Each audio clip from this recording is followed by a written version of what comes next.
বেশ নড়ে চড়ে বসলো মনে হচ্ছে শিক্ষা দপ্তর।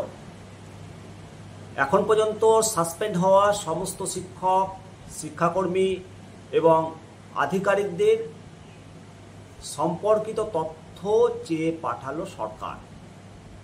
বিকাশ ভবনের তরফে স্কুল শিক্ষা কমিশনার সেই তথ্য চেয়ে পাঠিয়েছে। আর আরজি কর ঘটনার পরিপ্রেক্ষিতে এই তথ্য চেয়ে পাঠানো যথেষ্টই তাৎপর্যপূর্ণ বলে মনে করছে শিক্ষক মহল। মূলত সাসপেন্ড হওয়া শিক্ষকদের নাম, ঠিকানা, যাবতীয় তথ্য, সঙ্গে কোন বিদ্যালয়ে কর্মরত, সমস্ত কিছু তথ্য বিশদভাবে জানতে চাওয়া হয়েছে। আরজি কর ঘটনার প্রতিবাদ জানিয়ে বিভিন্ন বিদ্যালয় থেকে ছাত্রছাত্রীদেরকে নিয়ে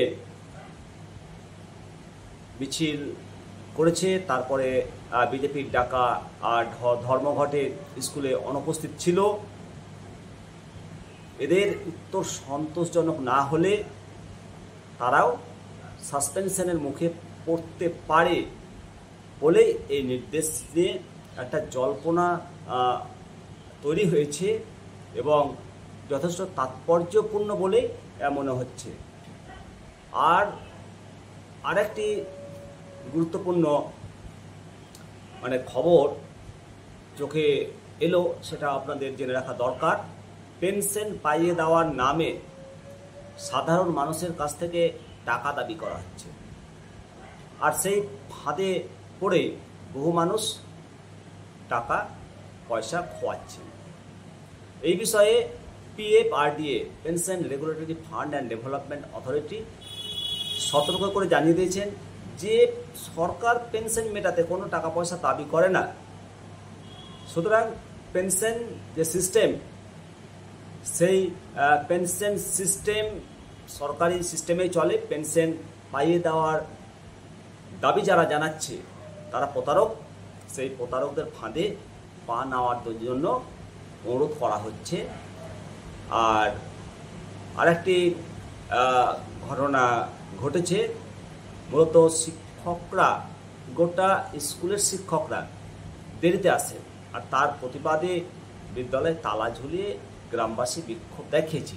প্রথমেই বলি যে বিদ্যালয়ে তালা ঝোলাবে কেন? সরকারি বিদ্যালয়, যে কোনো সরকারি প্রতিষ্ঠানে তালা লাগিয়ে দেওয়া এটা কিন্তু আইন বিরুদ্ধ কাজ। প্রতিবাদ জানানোর অনেক ভাষা আছে অভিভাবকদের, সেই পথ অবলম্বন করলে ভালো হতো। তবে এখানে যে ঘটনা ঘটেছে, প্রায় দেরিতে আসেন শিক্ষকরা, তাই প্রতিবাদে অভিভাবকদের একাংশ স্কুলের গেটে তালা লাগিয়ে বিক্ষোভ দেখিয়েছে। ঘটনা গোঘাটের কামাচে প্রাথমিক বিদ্যালয়ে। সেই ঘটনায় রিপোর্ট তলব করেছে প্রশাসন, তদন্তও নেমেছে শিক্ষা দপ্তর। মঙ্গলবার ওই স্কুলে যান শিক্ষা দপ্তরের আধিকারিকরা। হুগলির ডিআই গোলাঘাটের স্কুলের যে ঘটনা ঘটেছে সেটা শুনে এসআইয়ের কাছ থেকে রিপোর্ট চাওয়া হয়েছে। শিক্ষকদের সঙ্গে কথা বলা হয়েছে বলে খবরে প্রকাশ, এবং রিপোর্ট দেখে প্রয়োজনীয় ব্যবস্থা নেওয়া হবে বলে জানা গেছে। মূলত স্কুলে পাঠদান এবং মিড ডে মিলের কোনো ধরনের অভিযোগ বরদাস্ত করা হবে না। বিগত দিনেও একাধিক ঘটনা ব্যবস্থা নেওয়া হয়েছে। গোঘাটের স্কুলের ঘটনা খতিয়ে দেখে প্রয়োজনীয় ব্যবস্থা নেওয়ার কথা জানিয়েছে গোঘাট, যেটা ব্লক শিক্ষা দপ্তর সূত্রে জানা গেছে যে এই ঘটনা ঘটার পর শিক্ষাবন্ধু এবং মিড ডে মিলের সুপারভাইজাররা গেছিলেন, তারা স্কুলে গিয়ে পরিস্থিতি খতিয়ে দেখেছেন। আর এসআইএস বলেছেন যে বিষয়টি ঊর্ধ্বতন কর্তৃপক্ষ রিপোর্ট চেয়েছেন, শিক্ষকদের সঙ্গে কথা বলে রিপোর্ট পাঠাবো। কামাচে প্রাথমিক বিদ্যালয়ে 5 জন শিক্ষক শিক্ষিকা রয়েছেন, তারা নাকি প্রায় দেরিতে করে আসেন। তার প্রতিবাদে অভিভাবকরা গেটে তালা ঝুলিয়ে দিয়েছেন। যদিও শিক্ষকদের একাংশ বিষয়টি মেনে নেওয়ায় গেটে তালা খুলে দেন। সেই ঘটনাতে চাঞ্চল্য ছড়ায় এবং অভিভাবকদের কথা যে আমরা চাই সরকারি নিয়ম নীতি যেটা আছে সেই নিয়ম নীতি মেনে স্কুল চলুক, প্রশাসন সেই বিষয়টি নিশ্চিত করলে ভালো। অবশ্যই একটা বিদ্যালয়ে সরকারি নিয়ম নীতি অবশ্যই রয়েছে। 10টা 50 অ্যাপয়েন্টমেন্টিং টাইম এবং 11টা 5 পর্যন্ত ওয়েটিং টাইম 11:05 পর অ্যাবসেন্ট হয়। এক্ষেত্রে যদি একটা বিদ্যালয়ের গোটা টিম প্রধান শিক্ষক সহ যদি লেটে আসেন, তাহলে তো প্রশ্ন উঠবে। এক্ষেত্রে বিদ্যালয় দপ্তরেরই নজরদারির অভাব রয়েছে। আর সংশ্লিষ্ট বিদ্যালয়ের প্রধান শিক্ষককেও মানে এই ব্যাপারটা আগে থেকে নজর দেওয়া উচিত ছিল, যে পুরো বিদ্যালয়ের প্রতিদিন লেটে, এতে তো অভিভাবকরা ক্ষুব্ধ হবেনি। তবে তালা মারাটা হয়তো তারা ধৈর্যের বাঁধ ভেঙেছে বলেই দিয়েছেন।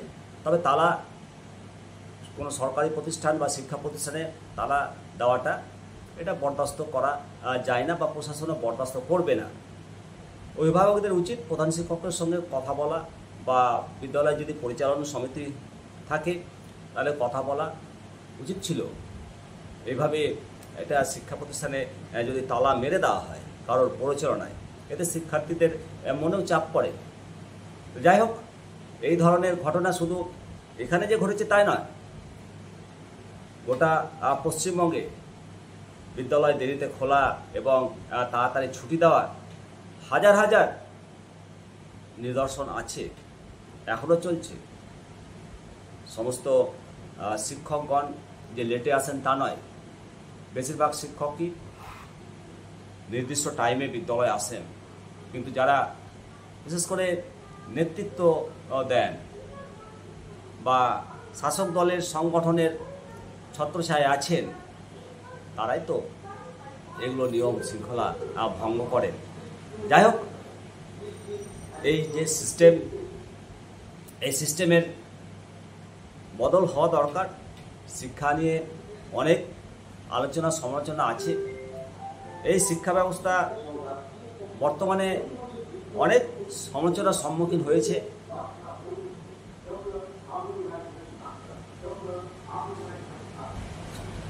বর্তমানে শিক্ষা ব্যবস্থার যা হাল, তাতে নির্দিষ্টভাবে বর্তমান সরকারকেও দোষ দিয়ে লাভ নেই। কারণ বাঙালি একটা অংশ মাত্র, এবং সজ্ঞানেই নিজেরা নিজেদেরকে সেই যদুবংশ ধ্বংসের মতো সমূলে কি আমরা ধ্বংস করছি না? আমরা যদি নিজেদের দায়িত্ব সম্পর্কে সচেতন থাকতাম, সরকার যদি দায়িত্ব সম্পর্কে সচেতন থাকতো, তাহলে আজকে পশ্চিমবাংলায় এই দুর্দিন দেখতে হতো না। অনেক কথা বলার আছে। বিগত সরকার শিক্ষা ব্যবস্থাকে শেষ করেছিল, ইংরেজি তুলে দিয়ে এক যুগ শিক্ষা ব্যবস্থাকে পিছিয়ে দিয়েছে। আর এই সরকার যে শিক্ষা ব্যবস্থা মধ্যে দিয়ে চলছে, আপনারা সবাই জানছেন। সুতরাং আপনাদের মতো করে মতামত দেবেন। ভালো থাকুন, সুস্থ থাকুন, দেখতে থাকুন লিঙ্ক। নমস্কার।